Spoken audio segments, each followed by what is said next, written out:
Hello hello hello. वर्ग 8वीच्या सर्व विद्यार्थी मित्रांचं मनापासून स्वागत आहे. आजच्या क्लासमध्ये आपण भूमी उपयोजन हा आपला चॅप्टर नंबर 6 जो आहे भूगोलातला तो अभ्यास करणार आहोत. आणि सुरू करूया. पहिल्यांदा तर भूमी उपयोजन म्हणजे काय? समजा तुमच्याकडे एक जमीन आहे. एक तर तुम्ही त्या जमिनीवरती घर बांधू शकता. एक तुम्हाला वाटलं की तिथे दुकान टाकायचं, दुकान टाकू शकता. त्या जमिनीवरती तुम्ही त्या जमिनीला विकू शकता, एखाद्याला भाड्यानं देऊ शकता, एखादी फॅक्टरी तिथं टाकू शकता. म्हणजे खूप साऱ्या गोष्टी तुम्ही एकाच जमिनीवरती करू शकता. त्या जमिनीवरती शेती करू शकता, उद्योग सुरू करू शकता. तर ह्या सगळ्या गोष्टी ज्या आहेत म्हणजे जमिनीचा उपयोग करून घेणे, म्हणजे जमिनीचा वापर कसा करायचा आणि तो वापर जमिनीचा कोणत्या गोष्टीसाठी करायचा, तिचा उपयोग कसा करायचा, त्याला आपण काय म्हणतो? भूमी उपयोजन असं म्हणतो. तर बघा आता या ठिकाणी तुम्ही बघू शकता की तुम्हाला काही प्रश्न विचारलेले आहेत. आता सिंपल सिंपल ते प्रश्न आहेत की ते करून पाहायचे तुम्हाला. तुमच्या घराचा आराखडा काढायचा आहे, तुम्हाला एक मॅप बनवायचा आहे, सिंपल कॉपी. आणि पुढील व्यवस्था कोणकोणत्या देशाला आहेत ते दाखवायचंय. स्वयंपाकाची व्यवस्था कुठे आहे, नानीचं घर, तुमचं बाथरूम कुठे आहे, अंगण कुठे आहे, बैठक कुठे आहे, व्यवस्था निजण्याची व्यवस्था कुठे आहे, ह्या सगळ्या गोष्टीचा तुम्हाला एक छोटासा असा मॅप बनवायचा आहे, कोणत्या दिशेला कोणती गोष्ट आहे. ओके. त्यानंतर आराखडा काढल्यानंतर ते ठरवायचं आहे की त्या व्यवस्थांची जागा चुकीची जर असली असती तर नेमकं काय झालं असतं. आता तुमच्या लक्षात आलं असेल की घरात प्रत्येक वस्तू जी असते ती कुठं ठेवायची हे ठरवलेलं असतं. आणि हे जर ठरवून आपण केलं नाही तर घर कसं दिसतं? खूप घाणेरडं दिसतं. म्हणजे असं घरात जर एखादी गोष्ट इकडे आहे, एखादी गोष्ट तिकडे आहे, असं जर असलं तर ते एक विचित्र वाटतं आणि त्याच्यात मग त्या घरात कोणाचं मनही लागत नाही. तर ते अस्ताव्यस्त घरामध्ये आपल्याला अडचणी येतात वावरताना. या व्यवस्थांची जागा बदलली तरी काही दिवस आपला गोंधळ उडतो. आपल्या घरातील उपलब्ध असलेली जी जमीन आहे त्या विविध व्यवस्थापनासाठी आपण वापरत असतो. आणि ह्या सगळ्या गोष्टींचा वापरच करून आपण विविध गोष्टी पाहतो. आता इथं तुम्हाला एक कृती दिली आहे, ती सगळ्यांनी मिळून तुम्हाला करायची वर्गामध्ये. काही क्षेत्र दिलेले आहेत आणि त्या नावाचे फलक तयार करा वगैरे वगैरे. खूप कठीण कृती आहे ती, तयार करायचं आहे त्याच्यात. त्यानंतर अजून त्याच्यावर काही प्रश्नही आहेत. आता हे भूमी उपयोजन म्हणजे काय? ओके. सो ह्याच्यावरती पेपरमध्ये प्रश्न येऊ शकतो. भूमी उपयोजन म्हणजे काय असतं? तर प्रदेशातील भूमीचा केलेला वापर. ओके. म्हणजे एखादा प्रदेश आहे आणि त्या प्रदेशातील जमिनीचा जो तुम्ही वापर करता त्याला आपण काय म्हणतो? भूमी उपयोजन असं म्हणतो. आंतरक्रियेतून त्या गोष्टी निर्माण होत असतात. जमीनच्या वापरामध्ये कालांतराने बदल होत असतो. जसं आज ज्या ठिकाणी शेती केली जातीये, उद्या चालून त्याच जमिनीला विकत घेऊन कोणीतरी तिथं रोड बांधणार, हायवे बांधणार.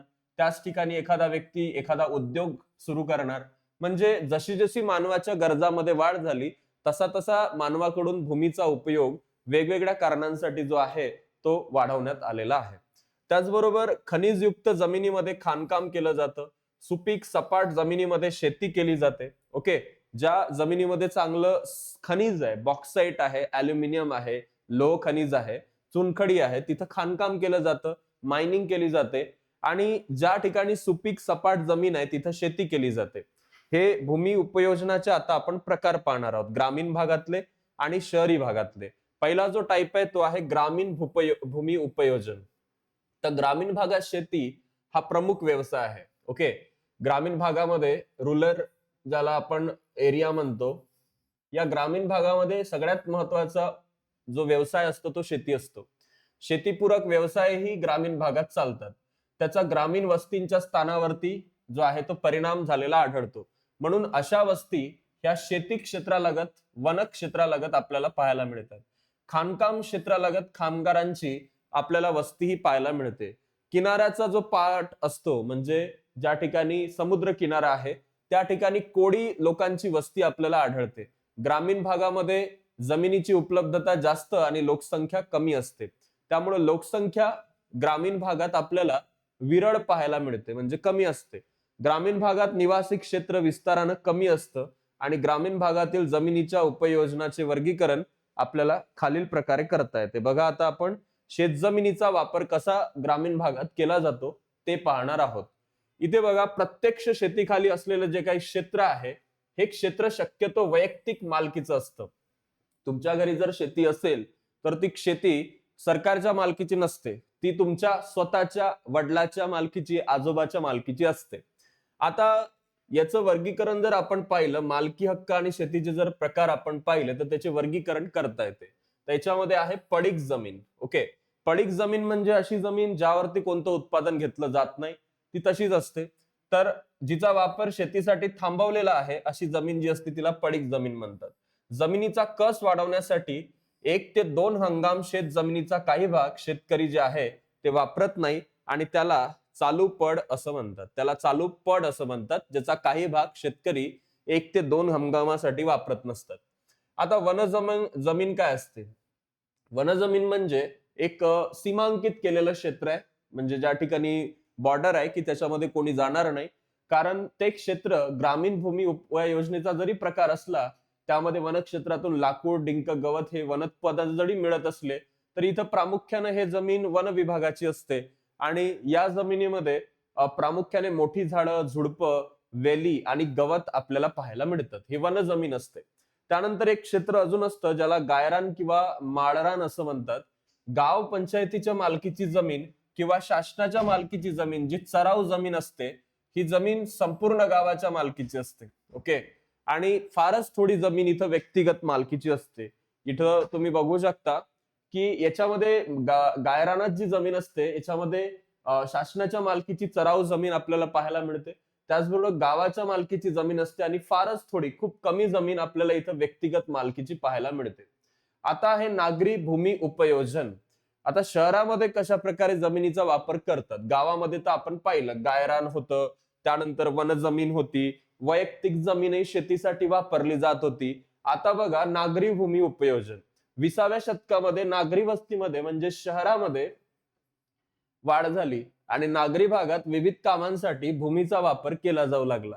पर्यायानं जमिनीचा जास्तीत जास्त वापर करणं गरजेचं असतं असं सांगितलं गेलं. नागरी भागामध्ये लोकसंख्येच्या मानानं जमीन कशी असते, मर्यादित असते. इथं खूप साऱ्या बिल्डिंग, खूप साऱ्या उद्योग, लोकांची गर्दी, त्यामुळं वापरण्यासाठी खूप कमी जमीन आहे आणि जमिनीची त्यामुळं जी किंमत असेल ती या भागात जास्त असेल. नागरी भागात लोकसंख्येच्या मानानं जमीन मर्यादित असते, त्यामुळे लोकसंख्येचं वितरण हे दाट असतं. नागरी वस्त्यामध्ये भूमी उपयोजनाचं वर्गीकरण आता खालील प्रकारे केलं गेलेलं आहे. बघा, व्यावसायिक क्षेत्रामध्ये बिझनेस साठी शहराच्या भागात केवळ व्यावसायिकांसाठी, दुकानांसाठी, बँकांसाठी, कार्यालयासाठी ज्याचा वापर केला जातो त्याला व्यावहारिक क्षेत्र म्हणतात. केंद्रीय व्यवहार विभाग ही कल्पना यातूनच निर्माण झाली. मुंबईमधील फोर्ट किंवा बीकेसी वांद्रे कुर्ला कॉम्प्लेक्स जो आहे, इथे व्यावसायिक क्षेत्रासाठी ही जमीन वापरली जाते. त्यानंतर निवासी क्षेत्र जर आपण पाहिलं, यामध्ये जमिनीचा वापर लोकांच्या राहण्यासाठी केला जातो, जे लोक इथं राहतात आणि या क्षेत्रात घरं असतात, मोठमोठ्या इमारती असतात. लोकवस्ती जास्त जिथं असते तिथे भूमी उपाययोजनाचा विस्तार ग्रामीण भागात आपल्याला जास्त असतो. तर वाहतूक सुविधांचं क्षेत्र आपण पाहणार आहोत. शहरातील जे नागरिक असतात ते माल वाहून नेण्यासाठी वाहतूक व्यवस्था महत्वाची असते. अशी व्यवस्था करण्यासाठी वाहतुकीचे विविध प्रकार शहरामध्ये निर्माण केलेले जातात. जसं सार्वजनिक बस सेवा आहे, लोहमार्ग आहे, मेट्रो आहे, मोनोरेल आहे, प्रवासी मोटारी आहे. त्यासाठी वाहतूक सुविधांच्या क्षेत्रासाठी खूप साऱ्या जागा चालल्या जातात. शहरामध्ये रस्ते, लोहमार्ग, रेल्वे स्टेशनचे, पेट्रोलचे पंप, वाहतूक दुरुस्ती केंद्र अशा खूप साऱ्या ठिकाणी पण आपल्याला जागा व्यापलेली दिसते. सार्वजनिक सेवांचं एक क्षेत्र असतं. जसं लोकसंख्येच्या विविध गरजांसाठी काही व्यवस्था स्थानिक स्वराज्य संस्था, राज्य शासन किंवा केंद्र शासन करत असते आणि या सुविधासाठी पण जी जमीन वापरली जाते त्या जमिनीचाही वापर आपल्याला शहरामध्ये केलेला दिसतो. ठीक आहे, आपण वर आलो का? हा, इकडे जायचं आपल्याला. आता आहे शहरामध्ये अजून कोणकोणत्या गोष्टीसाठी, सेवांसाठी जमीन वापरली जाते. यामध्ये रुग्णालयासाठी टपाल यंत्रणा ज्या असतात, पोलीस स्टेशन असतं, पोलीसचं ग्राउंड असतं, शाळा असते, महाविद्यालय, विद्यापीठ आणि यासाठी नागरी भूमी महत्वाची असते. वाढत्या लोकसंख्येचा ताण या सोयी सुविधांमुळे जो आहे तो शमलेला आहे आणि ही एक मोठी समस्या आहे की प्रत्येक गोष्टीसाठी आता जे आहे शहरामध्ये जमिनीची आवश्यकता पडते. त्यानंतर आहे मनोरंजनाची ठिकाणं. शहरातील लोकांच्या मनोरंजनासाठी काही भाग विशेषतः राखून ठेवला जातो. असा जो काही भाग असतो या भागाचा वापर प्रामुख्यानं मैदानांसाठी, बगीचांसाठी, जलतरण तलावासाठी, नाट्यगृहासाठी मर्यादित केलेला जात असतो. हे मनोरंजनाची ठिकाणं आपल्याला शहरामध्ये पाहायला मिळतात. आता हे मिश्र भूमी उपयोजन क्षेत्र, याला काय म्हणतात? तर काही वेळेस एकत्रितरित्या काही भागात सगळ्याच गोष्टी असतात एकाच जमिनीत. म्हणजे एकाच ठिकाणी मनोरंजन क्षेत्र आहे, एकाच ठिकाणी लोक राहतात पण. तर नकाशावर अशी ठिकाणं विशेष रंगांनी दाखवतात. जसं निवासी ठिकाण जर आपल्याला दाखवायचं आहे नकाशामध्ये, तर त्याच्यासाठी लाल रंग वापरतात, निळा व्यावसायिक क्षेत्रासाठी, पिवळा कृषीसाठी आणि हिरवा हा वन क्षेत्रासाठी वापरतात. आता संक्रमण प्रदेश आणि उपनगर पाहूया. बघा, नागरी वसाहतीसाठी सीमा क्षेत्राच्या बाहेर ज्या ठिकाणी ग्रामीण वस्ती सुरू होतात त्या दरम्यानचा जो प्रदेश आहे तो संक्रमण प्रदेश म्हणून ओळखला जातो. त्यामुळं या प्रदेशातील भूमी उपयोजन संमिश्र स्वरूपाचं असतं. तसेच येथील सांस्कृतिक जीवनही हे मिश्र स्वरूपाचं असतं. भूमी उपयोजन हे नागरिक क्षेत्र आणि ग्रामीण क्षेत्र याच्या भूमी उपयोजनाची एक सरमिसळ इथं झालेली दिसते आणि या भागाचं काळानुरूप नागरीकरण होतं. जसं इथं मुख्य नगर जर आपण मुंबईत आलो तर वांद्रे, भांडूप इत्यादी मुंबई शहराची जी उपनगरं आहेत, इथं आपल्याला अशा प्रकारची गोष्टी पाहायला मिळतात. आता याच्यानंतरचा जो पार्ट इथं पाहायला मिळतो तो आहे नियोजित शहर. ओके, नियोजित प्रकारची शहरं असतात आणि त्या नियोजित शहरामध्ये बरेच लोक राहतात. काय असतात नियोजित शहरं ते जरा आता आपण समजून घेऊया. त्याला प्लॅन सिटीज असं म्हणतात. म्हणजे ती शहरं प्लॅन करून बनवतात की या शहरामध्ये या सगळ्या गोष्टी तयार झाल्यानंतर उपलब्ध होतील, लोकांपर्यंत पोहोचतील. तर औद्योगिक क्रांतीनंतर जगभरामध्ये मोठ्या प्रमाणात नागरीकरण सुरू झालं आणि हे नागरीकरण हे सुनियोजित प्रकारचं नसल्यानं शहरं हे अनियंत्रित पद्धतीनं वाढत गेली. आता रोजगाराच्या संधीमुळे शहरामध्ये मोठ्या प्रमाणावर लोकसंख्येचं स्थलांतर होतं. त्यामुळे शहरी भागात जागेची उपलब्धता हा एक नेहमीच गंभीर प्रश्न असतो. तुम्हाला भाड्यानं जागा मिळणं हे खूप कठीण असतं आणि त्यासाठी भूमी उपयोजनामध्ये मोठ्या प्रमाणावर विविधता आपल्याला दिसते. मर्यादित जमीन आणि भूमी उपयोजनातील विविधता तसेच वाढत जाणारं शहर याबाबत भविष्याच्या दृष्टीनं नियोजित शहर निर्माण करण्याबाबत विचार सध्या सुरू झालेले आहेत. शहरांच्या उत्पत्तीपूर्वीच शहरातील जी भूमी आहे चं उपयोजन कसं राहील याबाबत नियोजित आराखडा तयार करून त्यानुसार शहरांचा विकास साधला जाऊ लागला. सिंगापूर, सेऊल दक्षिण Korea, Zurich Switzerland, Washington DC अमेरिकेची संयुक्त संस्थानं, ब्राझिलिया ब्राझील, चंदीगड भुवनेश्वर भारत इत्यादी ठिकाणी जे आहे हे सगळे शहर कसे आहेत? सुनियोजित आहेत, नियोजन करून तयार केलेले शहर आहेत. याच्यामध्ये भारतातलं कोणतं शहर दिसतं का तुम्हाला? दोन आहेत, चंदीगड आणि Bhubaneswar. They are the plan cities. त्यानंतर याच्यामध्ये एक तुम्हाला ग्राफ दिलेला आहे, त्यात भूमी उपयोजनाची विभाजित वर्तुळं दाखवलेली आहेत. जसं कृषीसाठी जर आपण पाहिलं भारतात एवढा पार्ट आहे 52%, वनासाठी 23% आहे आणि 16% आपल्याला इतर साठी दिसतो. हे तुम्ही जपानच्या बाबतीत बघू शकता की तिथं वनाच्छादित प्रदेश 68.5 आहे. ठीक आहे, तर ही टक्केवारी ठरत असते. या सगळ्या गोष्टीवरून ह्या सगळ्या गोष्टी मॅनेज केल्या जात असतात. आता बघा, तुमच्या असं लक्षात येईल की विविध देशामध्ये भूमी उपयोजनाचे प्रमाण हे वेगवेगळे आहे. जमिनीची उपलब्धता, देशातील लोकसंख्या, तिची गुणवत्ता आणि त्याची आवश्यकता यानुसार भूमी उपयोजनाचा प्रकार जो आहे याच्यात फरक पडतो. जसं जपानमध्ये वनाच्छादित जमिनीची जी टक्केवारी आहे ती जास्त आहे आणि स्थायी कृषी खालील जमिनीची जी टक्केवारी आहे ती कमी आहे.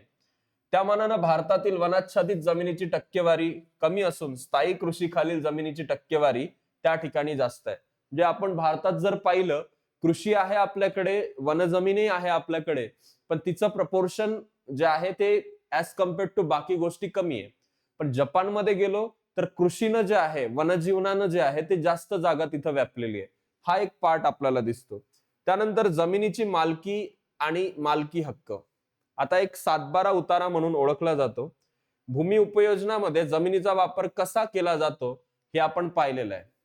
जमिनीची मालकी ही खासगी किंवा सरकारी असू शकते आणि या संदर्भामध्ये नोंदणी ही सरकारच्या महसूल खात्याकडे केली जाते. नोंदणी केलेल्या जमीनविषयी सर्व माहिती हे महसूल खात्याकडील 7/12चा जो उतारा असतो या कागदपत्रात आपण पाहू शकतो. 7/12च्या उतारामुळे जमिनीवरील मालकी हक्क कोणाचे आहे हे आपल्याला समजतं. हा उतारा शासकीय अभिलेख महसूल विभागाद्वारे दिला जातो. क्रमांक 7 आणि क्रमांक 12 या जमिनीच्या मालकी हक्कासंबंधीच्या कायद्यातील विशेष कलमा आहेत. 7-12 उतारा म्हणजे जमिनीचा एक प्रकारचा आरसाच आहे, कारण हा उतारा वाचून प्रत्यक्ष जमिनीवर आपल्याला न जाता ह्या सगळ्या गोष्टी मॉनिटर करता येतात. जसं हा एक गावाचा नमुना आहे 7-12, याच्यात गावाचं नाव दिलं वडझिरे आणि पूर्ण गोष्टी आहेत, कोणाची जमीन आहे, सुभाष दत्तू सुरडे यांची वगैरे वगैरे. एक नमुना प्रत तुम्ही इथं 7-12 कसा असतो हे बघू शकता. जमिनीची सगळी मालकी याच्यावर दिलेली असते, मालमत्ता पत्रकही आहे आणि हे एक नमुना पत्रक तुम्ही बघू शकता ऍज अ एक्झाम्पल म्हणून. आता त्या जमिनीचा संपूर्ण अंदाज आपल्याला बसल्या जागी मिळू शकतो. महसूल खात्याच्या एका रजिस्टरमध्ये जमीनधारकाचा मालकी हक्क, कर्जाचा बोजा, शेत जमिनीचं हस्तांतरण, त्यातील पिकांखालील क्षेत्र याचा समावेश असतो. त्यापैकी गाव नमुना नंबर 7 आणि गाव नमुना नंबर 12 हे मिळून 7-12 उतारा तयार होतो, म्हणून त्या उताराला 7-12 उतारा असं म्हटलं जातं. जमीन महसुलीच्या व्यवस्थापनासाठी प्रत्येक गावच्या तलाठ्याकडे गाव नमुने असतात. जेव्हाही तुम्हाला उत्पन्नाचा दाखला लागतो, जेव्हाही तुम्हाला 7-12 लागतो, तलाठ्याकडे जाऊन ह्या गोष्टी तुम्हाला मिळू शकतात. ठीक आहे. त्यानंतर 7-12 उतारा कसा वाचायचा? भोगवटादार वर्ग 1 म्हणजे ही जमीन वंश परंपरेने चालत आलेली मालकी हक्काची असते. भोगवटादार 2 म्हणजे सरकारनं अल्पभूधारक किंवा भूमिहीनांना दिलेली जमीन असते. जिल्हाधिकाऱ्यांनी परवानगी दिली तरच या जमिनीची विक्री, भाडेपट्टा, गहाण, दान, हस्तांतरण करू शकतो आपण. आकार, जमिनीवर लावण्यात आलेला कर, रुपये, पैसे यामध्ये दिलेला असतो आणि इतर हक्क मध्ये मालमत्तेचे इतर अधिकार धारण करणाऱ्या नावाची नोंदी दिलेली असते. त्यानंतर मिळकत पत्रिका काय असते? प्रॉपर्टी कार्ड कशाला म्हणतात? तर बिगर शेतजमीन असलेल्या मालमत्तेची नोंद मिळकत पत्रिकेत केली जाते. मालकी हक्क व क्षेत्रफळ दर्शवणारा दस्त नगर भूमापन विभागातून मिळतो. यात खालील माहिती असते: सिटी सर्वे क्रमांक, अंतिम फ्लॅट क्रमांक, कराची रक्कम, मिळकतीचं क्षेत्रफळ, वहिवाटीचे हक्क इत्यादी यामध्ये मिळकत पत्रिकेमध्ये दिलेले असतात. याला प्रॉपर्टी कार्ड असं म्हणतात. त्यानंतर अजूनही काही इथं आपल्याला लागवडीखालील क्षेत्र असे काही दिलेले आहेत. चराऊ जमीन किती आहे, पडीक जमीन किती आहे, लागवडीखालचं क्षेत्र किती आहे आणि त्यावर आधारित काही प्रश्न विचारलेले आहे आणि त्याचेच टक्के आपल्याला क्वेश्चन्स मध्ये विचारलेले आहेत. आता भारतातील सर्वसाधारण भूमी उपयोजन आणि त्यात झालेले काही बदलही तुम्ही या ग्राफ मध्ये पाहू शकता. एकूण कृषीचं क्षेत्र हे आहे. त्यानंतर पडीक जमीन हे आहे पड. त्यानंतर माळरान किती आहे हे येलो मध्ये दिलेलं आहे आणि अशा प्रकारे वनाचं प्रमाण प्रत्येक ठिकाणी ब्लू मध्ये दिलेलं आहे. त्यावरून तुम्ही ह्या गोष्टी काढू शकता. आता याच्यामध्ये काही क्वेश्चन्स आहेत. अयोग्य विधान दुरुस्त करा. खाणकाम हा भूमी उपयोजनाचा भाग नाही म्हणतात, चुकलं. केंद्रीय व्यवहार विभागात कारखाने असतात, असतात का? सांगा बरं कमेंट बॉक्स मध्ये. वर एक आत्ताच झालंय सांगून तुम्हाला. नागरी वस्तीत सर्वात जास्त क्षेत्र निवासी कार्यासाठी वापरलं जातं, म्हणू शकतो का आपण असं? सगळ्यात जास्त जर क्षेत्र नागरी वस्तीमध्ये आपण म्हटलं निवासी स्थानासाठी असतं तर त्यांनी तिथं मुद्दा बरोबर दिलाय, कारण त्यांनी सांगितलंय की नागरी भागामध्ये राहण्यासाठी जागा शोधणं खूप क्रिटिकल आहे. त्यामुळं ते जमिनीचं क्षेत्र निवासी कार्यासाठी वापरलं जातं. आणि असेच छोटे छोटे क्वेश्चन्स आहेत जे तुम्ही इझिली जे आहे ते सॉल्व्ह करू शकता. या चॅप्टर मधल्या ज्या काही गोष्टी तुम्हाला समजल्या नसतील, बेसिक गोष्टी, त्या तुम्ही कमेंट बॉक्समध्ये विचारू शकता आणि पुढील क्लासमध्ये आपण जो चॅप्टर घेणार आहोत तो कोणता घ्यावा हे तुम्ही कमेंट बॉक्समध्ये सांगू शकता. Thank you so much.